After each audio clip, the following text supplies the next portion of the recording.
Everybody, may I have your attention, please? Can we start now?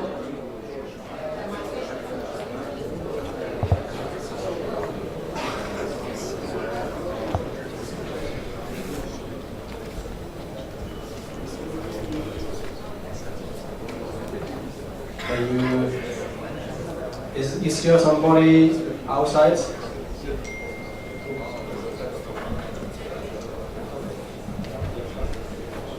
Okay, for this part, I will give you some brief introduction about our products, and then our key features of our inverters. After that, I will give you some introduction about how to design with our inverters or our products. After that, if you are still interested, we can do a PVC simulations with our inverters.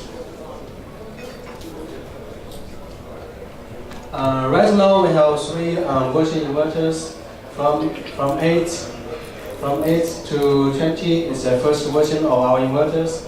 For example, for 8 to 12 kilowatt inverters, you have 2 MPPTs, and the efficiency is 98.5%, and also it supports IS-45 for communications, and take IP65 liquid cooling design. And also, it's very easy and simple to install. And we can realize zero-touch maintenance because we take the same desampling, low fuse, low fans and IP65 holy sealed design, so we can realize zero-touch maintenance. And also, for the 70 and 20 kilowatt inverters, it has more MPPTs. It has 3 MPPTs, and the efficiency is a little bit higher than the first one is reached 98.6, and also the rest one is the same. Supports IS-45 and liquid cooling IP65. Very easy to realize installations because the total weight is less than 50 kilogram. And this is the main products we have been used a lot in these regions is 36 and 42. Kilowatt inverters. It has 4 MPPTs, and the efficiency is up to 98.8. It supports power line communications and also IS-485. And the difference between these two products is output voltage. For 36, the output voltage is 400, and for the 42 is 480. So for 36, we can use 36 for the rooftop projects, and it can be connected to the LV distributed cabinet directly. And for 42 kilowatts, we can use this for the utility scales projects. And the new version is 50 kilowatts and 60 kilowatts and 65 kilowatts. The main difference is MPPTs numbers. For these two products, we have 6 MPPTs, and the efficiency is 98.9, and also we support power line communications. And even for the large utility scales, we have 90 kilowatt inverters and 100 kilowatt inverters. So it has been. This is for the 1500 voltage system. So the output for this type of inverters is 800. So in this case, there will be transformer stations on site. We will connect to this and to the transformer stations LV side. Okay, after this one is the residential inverters we have developed, and has been used in some other markets like Europe and Australia, but in our MEA regions, it will be launched soon because we have right now we will do a lot of tests and we got some certificates from authorities, and think will be available at the end of this year, maybe next year's earlier. And it has 2 MPPTs, and the efficiency is from 98.4 to 98.6. And also for this part, we support IS-45 cables and even W-line for communications. There will be some unique, I think, is this unique equipment. We can use SIM card to transmit the data. And also we support for the storage, but unfortunately right now we only support LG's brand. It's a high voltage battery. And it's very easy for us to install because this kind of inverter is the weight is around 10 kilogram. It's very nice and very smooth.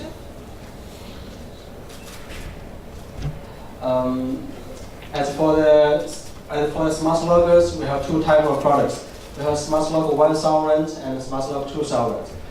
For smart logger 1000, it can work with power line communications. It can support remote configurations and supports the TCP and Modbus protocols. And also, the maximum supported inverters should be less than 80 inverters per smart logger. For the smart logger 2000, is more powerful than smart logger 1000. It supports power line communications and also embedded fiber switch inside. And for the year state, we can install 5 minutes level state for 1 month, and for monthly date, we can even install for 27 months. And for yearly level date, we can install for more than 25 years. So in this case, even some communication breakdown, we can recover the date if the breakdown time is less than, for example, less than 1 month. We can recover this date and then back up this date to our module system. And also, for Smart Lock 2000, it supports more than 150 inverters, totally 200 devices. Because normally there will be some weather stations, there will be some, for example, sensors will be used for one project, for a little bit large project. So we can, we are also compatible to third-party devices. Just make sure that the third-party devices follow TCP and Modbus protocols. So this is the products we have now in this market, and after that we will give you some key features of our inverters. So before we start our key features, I want to introduce some basic knowledge about the panels, about the DC ratios, about the derivative curve, and when we do a design. Normally when we found panels, there will be some specifications. I want to highlight some of the specifications because first one is all the towers are tested under standard test conditions, which means the sales temperature 25 degrees. And another one is the temperature coefficient of Pmax, and the temperature coefficient of VOC is negative. So the lower the temperature, the higher the VOC. And as the PV panels temperature rises up, the output of the panels will degrade to a certain level. Depends on the ambient temperature and also the PV module's temperature. This is the rating curve we have built. Normally, the PV panel temperature is about 25 higher than the ambient temperature. For example, if the ambient temperature is 50 degrees, the sales temperature may be up to 75 degrees. So the higher the ambient temperature, the output of the panels will decrease a lot.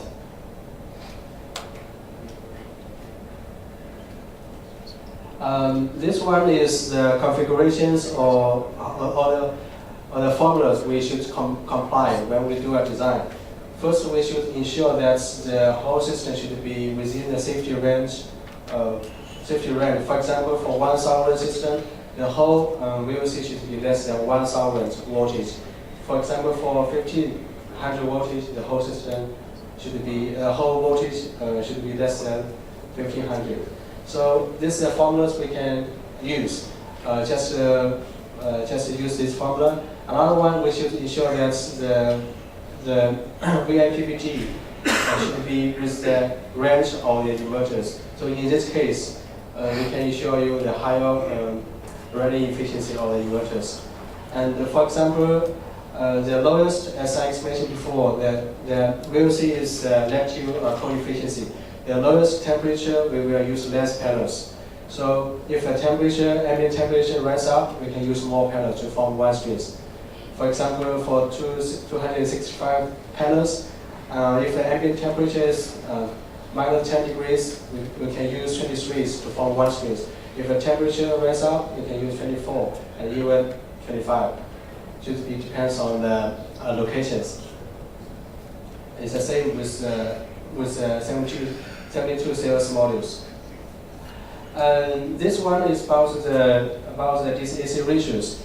DC-AC ratios, for theoretically, our inverter supports any DC-AC ratios, but we should find out the balance point between the investment, CapEx investment, and the benefits of the years.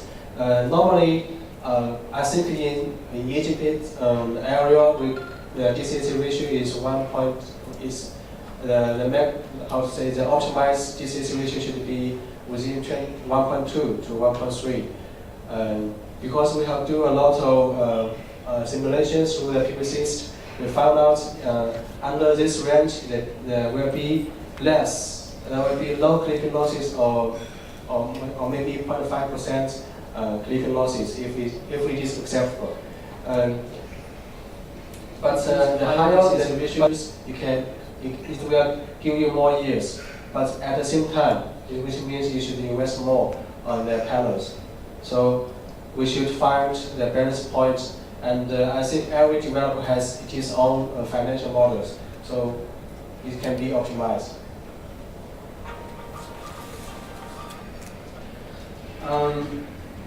This is about when we do a design with a real project, we should take the ambient temperatures and the outputs of the panels.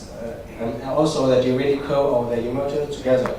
So, for example, if the ambient temperature is within 25 to 50 degrees, the blue one is the DC power of the panels, and the red one is the AC power of the inverters, and the green one is the real DC or actual DC ratio. If we take the derivative influence inside, we will find that the DC-AC ratio is less than 1. So in this case, there will be low clipping losses. So we can increase the DC-AC to some level.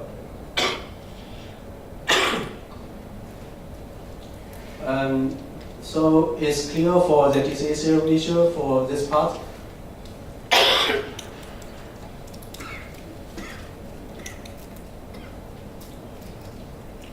So after that, there are some key features.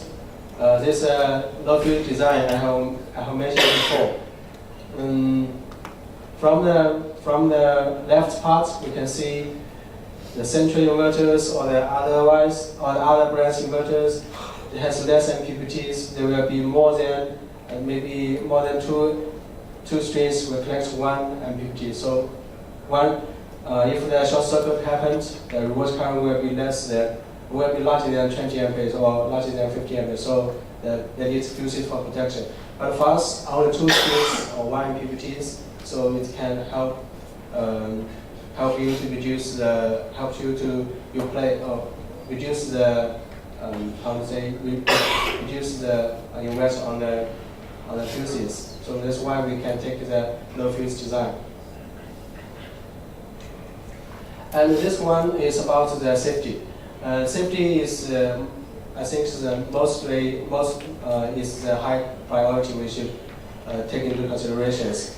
And for our inverters, we have embedded RCD inside, residential current devices inside. If some people just touch for example, the elective wire unconsciously, it will trigger the alarm, and then at the same time it will disconnect the inverter from the grid, so we can ensure personal safety. But for others, They don't hold this part. So there will be some risk of short electronic shock. This part is about the anti-PIDs. So we know there's some projects are located in high temperature, high humidity environment. So there will be some high risk of the PID effect of the modules. So how to solve these problems? We have developed smart anti-PID solutions. For every smart ECU, we call a smart ECU is a smart error control unit, which has included smart lock 2000 and also anti-PID modules will be embedded inside. So in this case, we have created the virtual point, virtual point of from the AC line to the ground. Sorry, it's this point. We have created this virtual point here, and we know that the whole PV system is a floating system. So the voltage between the panels to the ground, and also the voltage from the inverters DC bus to the ground is equal to this point. So when we found the PIDs, or when we found the module's system voltage is less than 0 voltage, we will increase the DC power to the virtual point. So in this case, we can increase the whole system's voltage to about 0 voltage level. So in this case, we can prevent the anti-PIDs.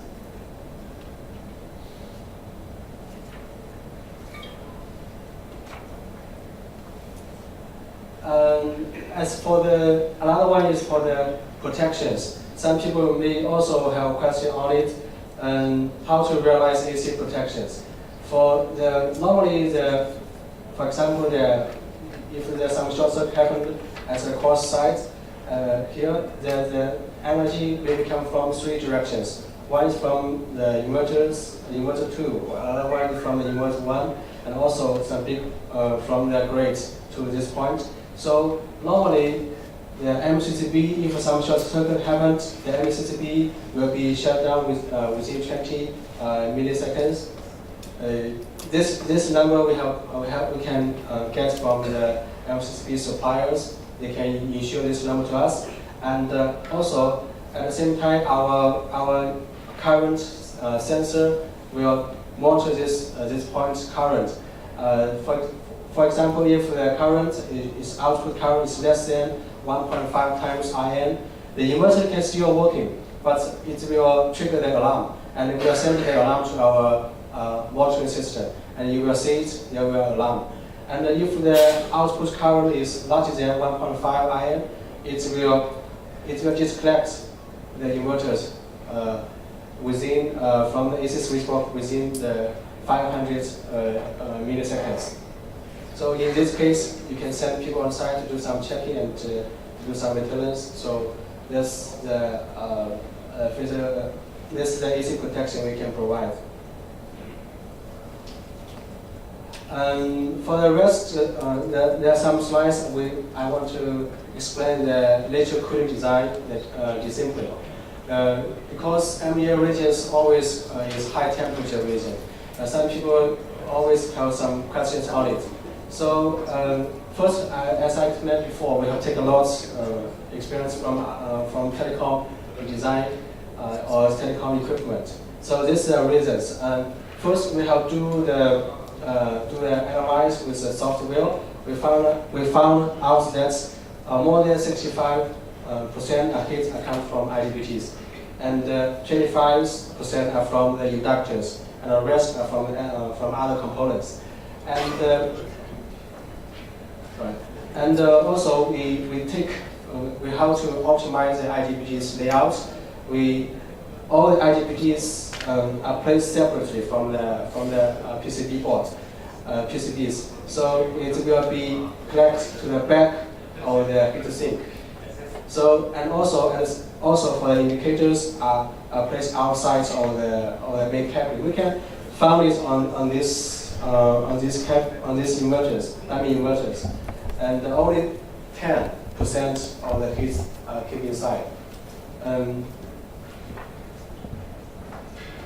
This is the, and then this is the measures we have take how to prevent it. Number one, we have take one piece heat sink for the heat dissipations. All of the back are formed with one aluminum, one piece of aluminum. So we have optimized the pitch, optimized the teeth, and so in this case we will have a large dissipation area than fans cooling design. Also, we have optimized the IGBT's layout.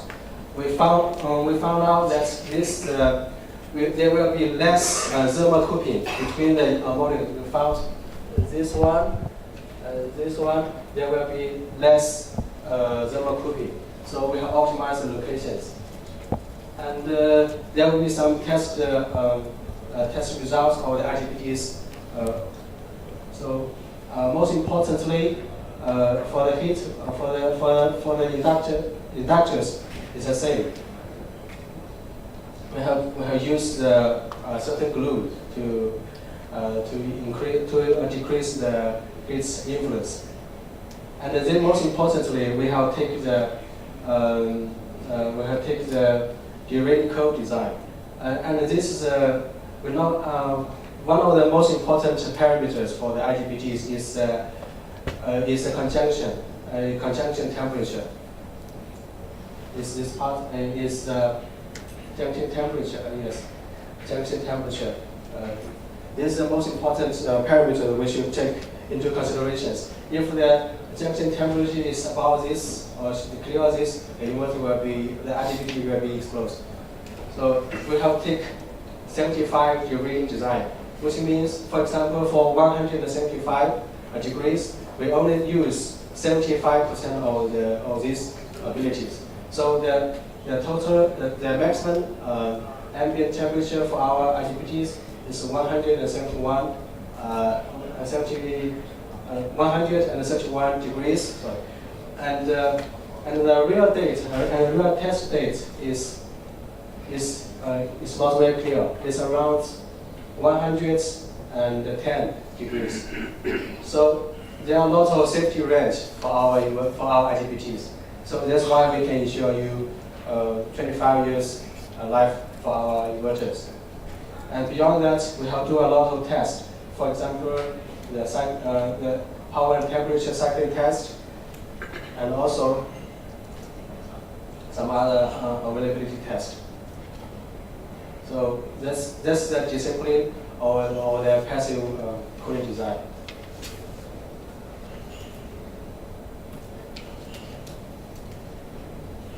So for this part, it's clear.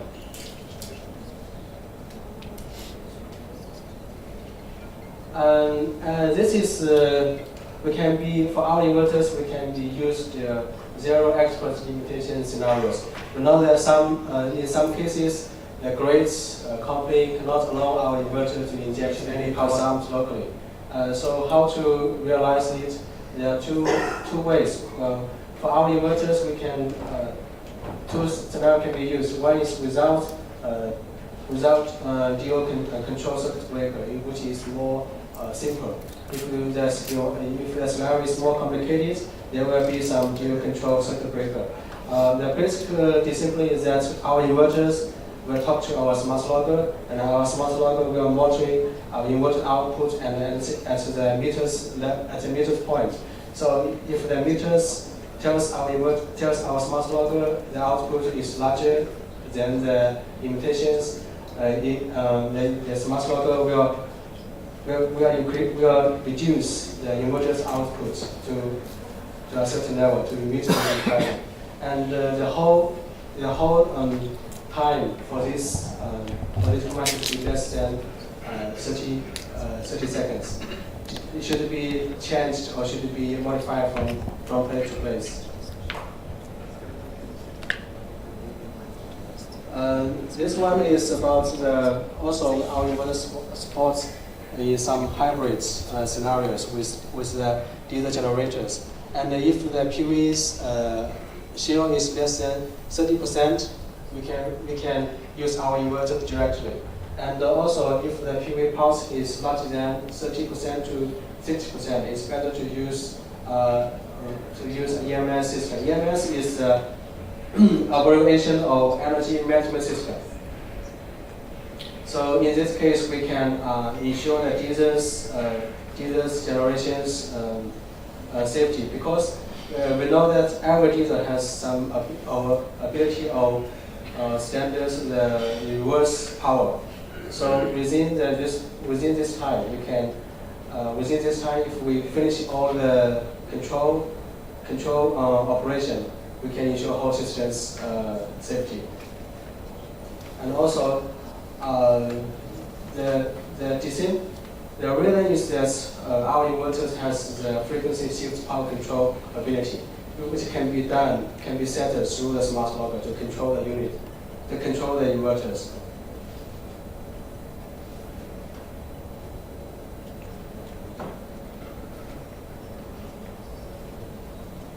I'm not so sure it's very popular here for the hybrid solution. We will meet a lot.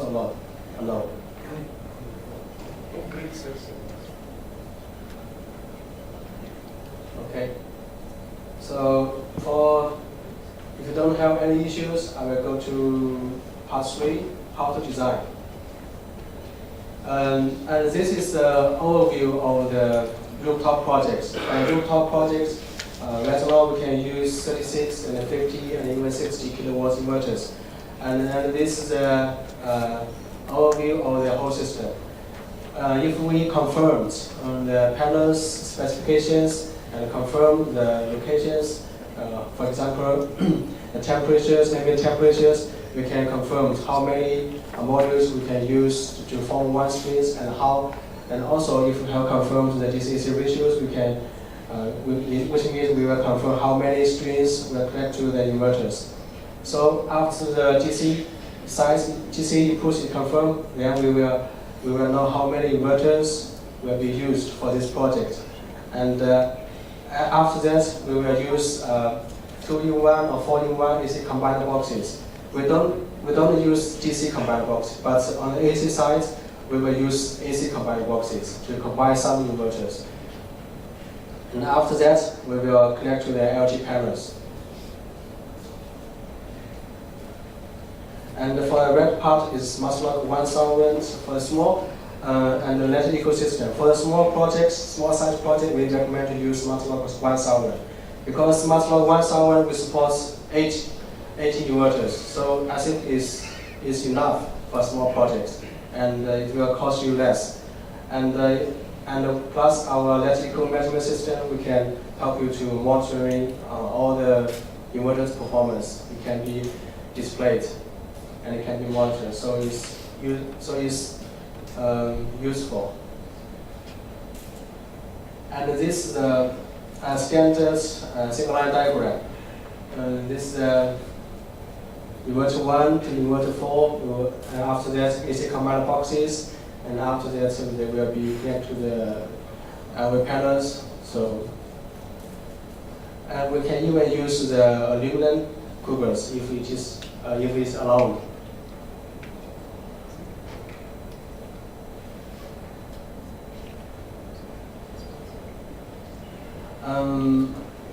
It's the same with the 50 kilowatt inverters. So for 50 kilowatt inverters, we can recommend to use 2-in-1 because the output current is larger than 36.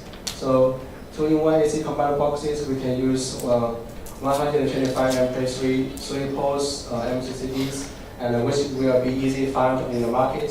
So it's a normal product, so we can find very easy.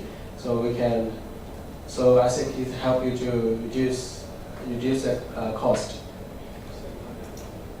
So for example, for 500 kilowatts pure projects, we will use 20. We will use 10 kilowatts inverter. If the 1 megawatt, we will use 20, and it's a combined of 10.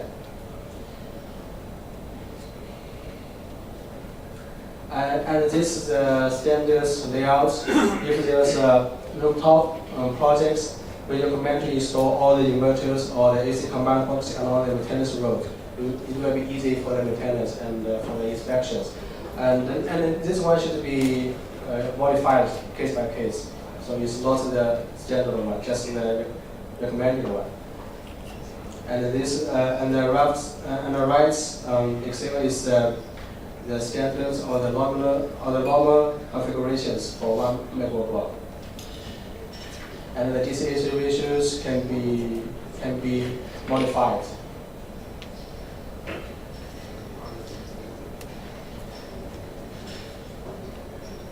And this is the Net Eco management system, the overview of Net Eco 1000.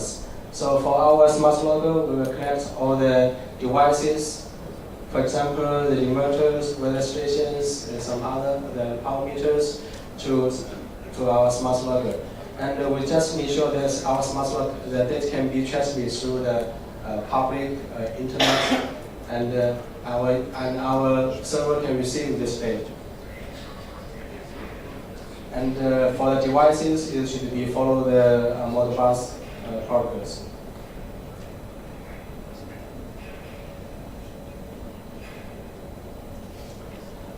If there are some small utility or the utility or the ground-mounted projects, we recommend to use 42 kDL or 65 kDL inverters. For this two channel two inverters, output voltage is 480 voltage. So there will be a transformer stations on site. And in this case, we can use the power line communications to replace RS-485 cables. So we just multi-use the AC power, the AC, the power cables to transmit the data. And we also, if the project is large enough, we can provide the whole ITS solution to you, which means we can provide the inverters, the combiner boxes, and the transformer stations.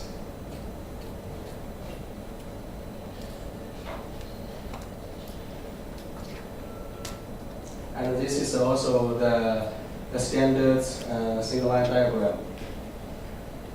We will use 2-in-1 AC switch box or 2-in-1 AC combiner box. Depends on your design. And for every block, there will be a smart arrow control unit.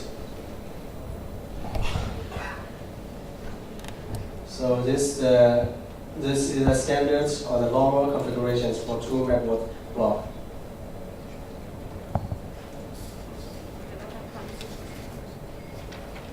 And also is single line for 65 kilowatt inverters. It will use less inverters than 42, so it will save some money on the purchase. Sorry, mistake.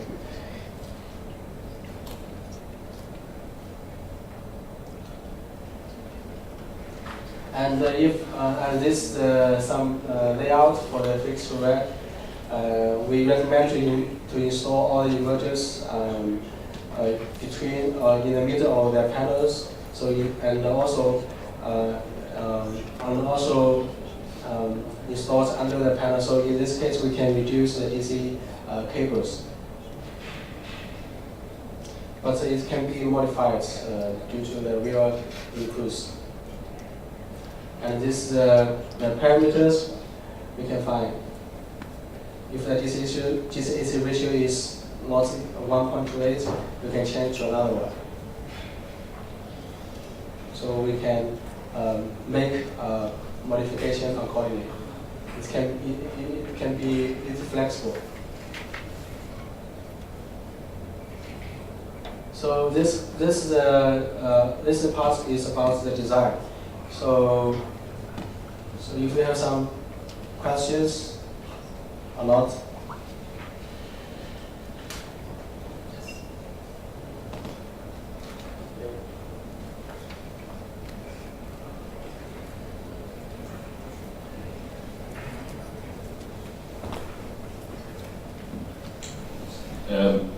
I have a couple of questions, but not related to this slide in particular. I'm having a question regarding the off-grid AC coupled system, if you can go back. Which one? Yeah, this one.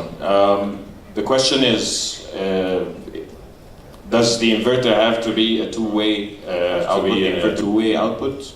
That's the first one. And the second question is, what is the preferred ratio between the on-grid inverter and the output of the off-grid inverter? That's the second question. Right now, we can support the off-grid inverters because the inverters has the frequency shift power control. It can be set through the smart logger, but the accuracy is not. I don't think we can meet. In some cases, we cannot meet the requirement. So in this case, it's better to use off-grid inverter. So it's better. And for the off-grid inverter, I think there are two ways. One is for the generation, and one is for the storage. Okay. Sure. Okay. The third question then is regarding the PV diesel hybrid system. Are the inverters in general compatible with third-party controllers, like COMAP, for example? Yes, we have. I think we have two cases in Saudi. One in Bahrain, one in Saudi, and they have used. I think it's a brand you have mentioned. Our inverters is totally compatible with your control system, and it has been in operation now in the Bahrain project, and for the Saudi is under construction. It's fine. Okay, thank you.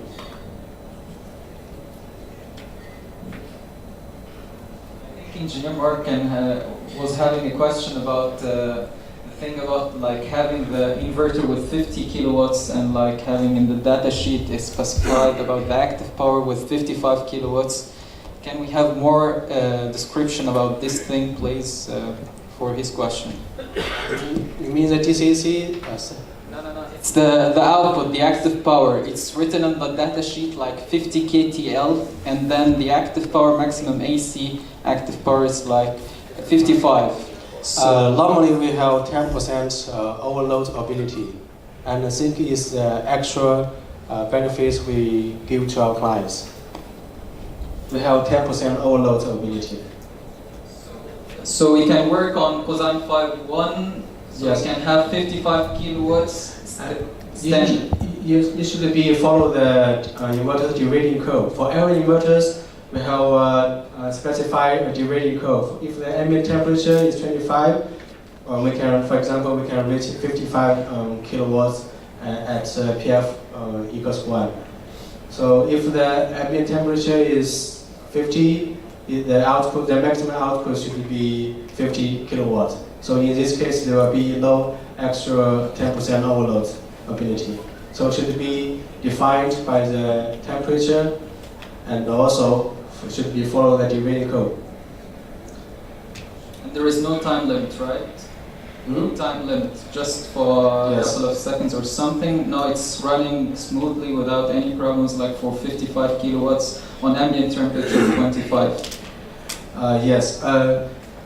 If the ambient temperature is 25, we can, for example, we can use less inverters, because each inverter's output ability will be larger than the 50 ambient temperature. So we can reduce the inverter's number, because the inverter's ability is larger than 50.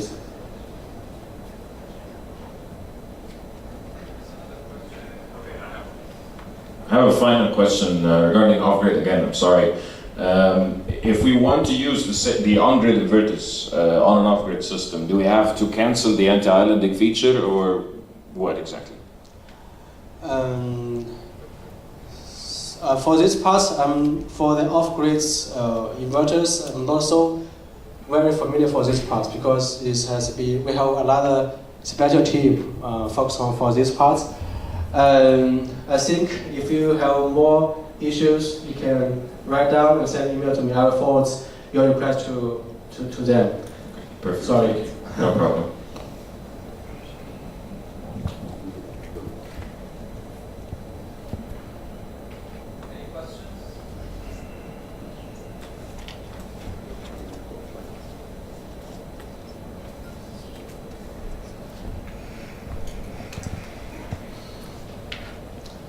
next part is about how to design, how to do the PVC simulations with our inverters. Sorry.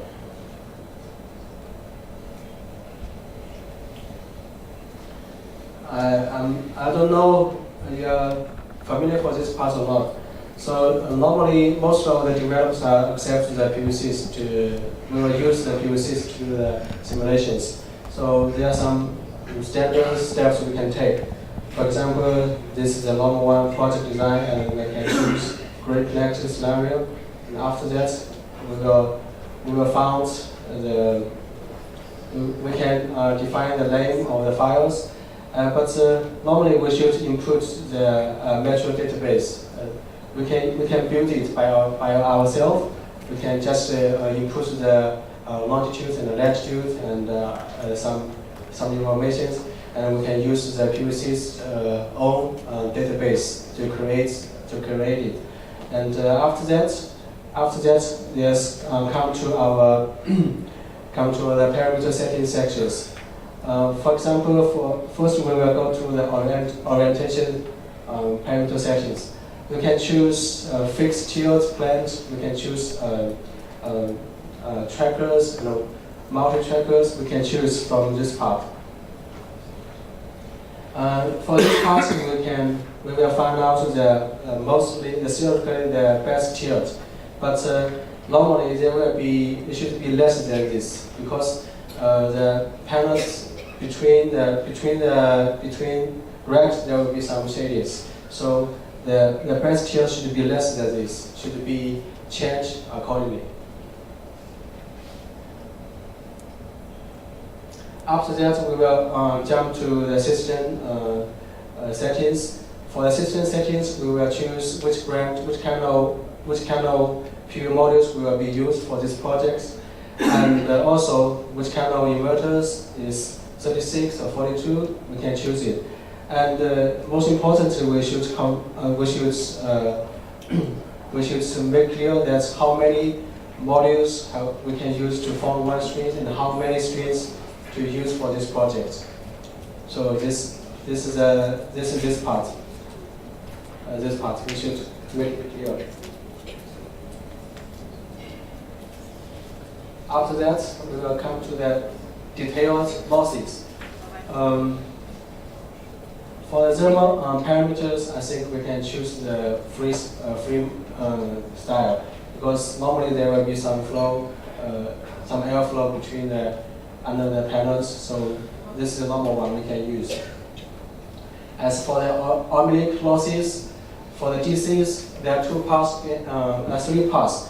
One is DC losses, one is AC cable losses, and the rest one is the transformer stations losses. If there's a rooftop project, we just skip the transformer stations losses. For the DC losses, we can calculate it by ourselves. I mean, after you know the length of the cables, you know the specification of the cables, we can calculate this part. So for our inverters, because all the strings will connect to our inverter directly, so the DC losses will be less than 0.5%. We have to do a lot of calculations, even for the 5 or 6 megawatt block size. The DC cables losses will be like this, less than 1%. And also for the AC cables, because we will use AC combiner boxes or AC switch boxes to combine some of the inverter, and then we will connect to the transformer stations every side. So the AC cables will be a little bit longer than others. So we also can calculate the AC cable losses in the same way. So traditionally, the AC losses is about 1% to 1.5% should be confirmed by the design. So as for the transformer stations losses, the typical value is 0.1% for the iron losses and the 1% for the inductive losses. And this number can be confirmed by the transformer stations manufacturers. After that, we will come to the modules part. For the modules qualities, we just use the default one because this should be guaranteed by the modules manufacturers, and it can be defined by the cell file strings level states, and then we will do the current and voltage deviation analyze, and after we got the deviations, we use the PV system's own tools to analyze the mismatch, and we found out that ours value is around 0.5%. I mean, all these values are for the monofacial modules. So as for the bifacial, it's another value. After that, we will come to the solenoid losses. Typically, for the solenoid losses, it should be 3%. But if there are some cleaning machine or cleaning robots on site, we can reduce this number to 1% and even less than 1%. It should be depends on the maintenance plan and the for example, how many robots and then also the frequency you will clean the panels. As for this part, just use the default one. If you have more number or for more data to support you, we can choose. We can use a default. We can customize this number. As also, this part is also another difference between us and the others. It's about auxiliaries. As I explained before, we take electric cooling design.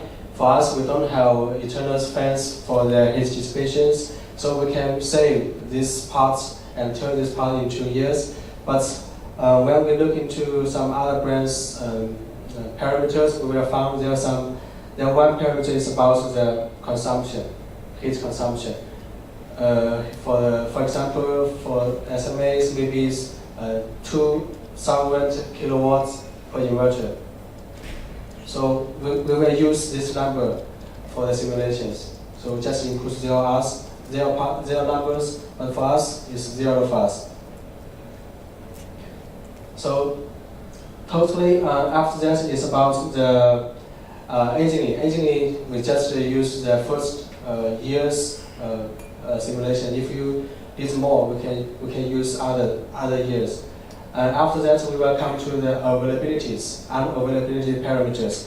As I explained before, we can ensure you high, more than 99.5% availability to you, because it comes from two parts. One is our inverters, we have less failure rate, as I explained in the PV report. There's some other running date.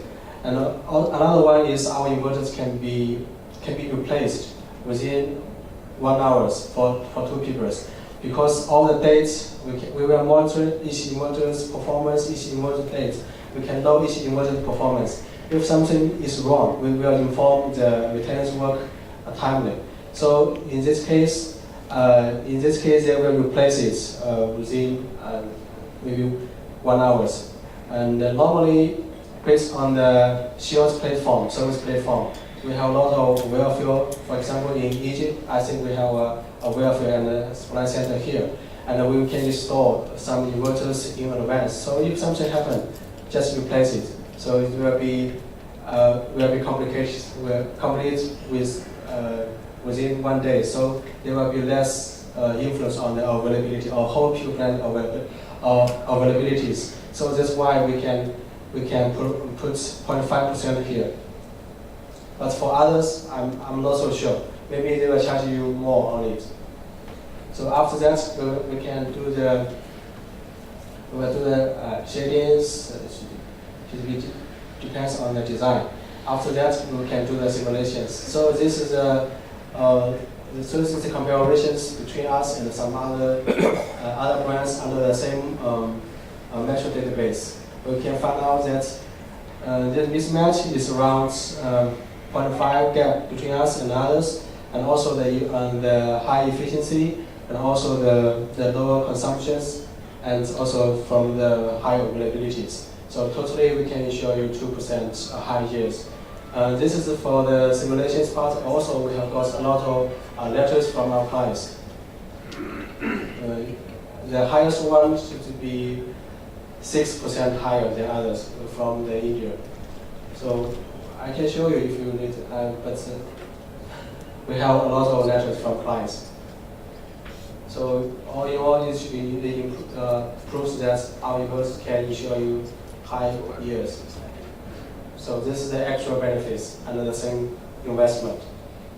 So this is the part of this of the design and simulations. So any problems on this part?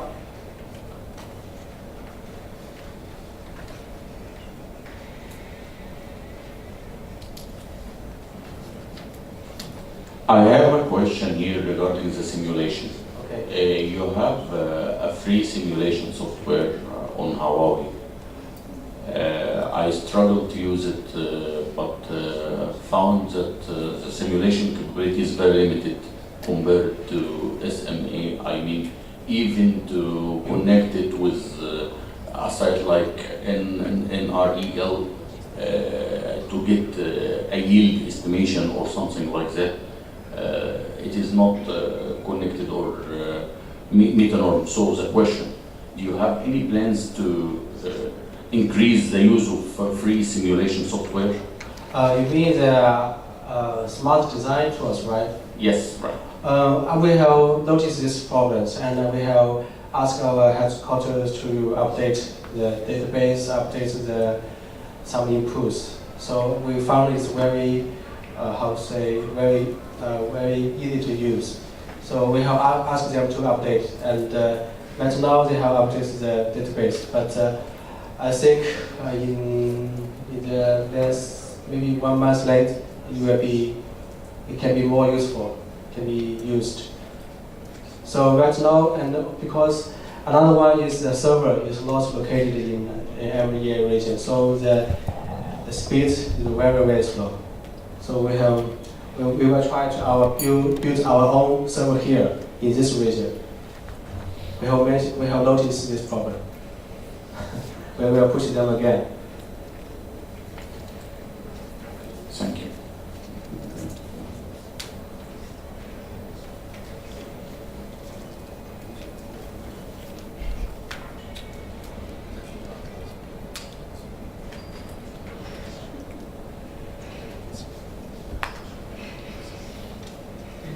So if you don't have any problems, I can show this slide to you if you need it. Just let's keep in touch, and if you have some problem on the design or some issues or questions, just email me, and I think I will reply you as quick as I can. Thank you. Okay. So I think let's have what's the time now? Okay. So I think we can have another. Yes, echo? No, I will have some other parts is about the installations. Yes, so you want to continue now or after? Do you want another coffee break or continue this one and have another coffee break? Break. Break? Okay, so we have a break right now. Okay, so let's have a break.